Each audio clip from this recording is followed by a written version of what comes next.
আসসালামু আলাইকুম।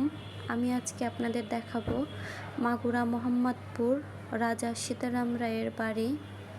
এইখানে আসতে কিন্তু কোনো ধরনের টিকিট লাগে না, বিনা টিকিটে আপনারা এখানে এসে দেখতে পারবেন। এখন তো অনেক সুন্দর গেট হয়েছে, আগে কিন্তু এরকম গেট ছিল না। আমরা যখন ছোটোবেলায় আসতাম কোনো গেট ছিল না, এমনি যে পাশ থেকে ওই পাশে ঢোকা যেত বাড়ির ভিতরে, কিন্তু এখন গেট করে দিছে। তার জন্য হয়তো বা সকাল 9টা থেকে বিকাল 5টা পর্যন্ত আপনারা বিনা টিকিটেই দেখতে পারবেন। এই যে চলে গেলাম বাড়ির ভিতরে। বাড়ির ভিতরের দৃশ্যটাও জাস্ট অসাধারণ ছিল। এই বাড়িটা আসলে 400 বছরের পুরাতন। আর এইখানের রাজাটা নাকি ছিল অনেক অত্যাচারী রাজা।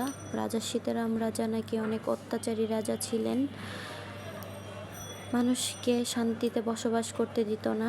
যতটুকু নানি দাদির মুখ থেকে শুনেছি জাস্ট এতটুকু বললাম। আসলে আমি এতটা ইতিহাস ঘাঁটি না, তার জন্য বলতে পারছি না। এই যে আমরা ছাদে উঠে যাচ্ছি, কেউ ভুলেও এরকম সিঁড়ি বানাবেন না। দেখেন কতটা ভয়ঙ্কর সিঁড়ি। আসলে ওরা কিন্তু ছাদে উঠতে দেয় না, তো অনেকটা বলে কয়ে আমরা ছাদে উঠলাম। এই যে দেখেন বাড়ির সামনের দৃশ্য ছাদের থেকে। এরপর বাড়ির পিছন সাইডে আছে একটা পুকুরটাও বেশ বড় সড়ো ছিল, দেখতেও সুন্দর লাগছিল। তো এখন আমরা চলে যাচ্ছি।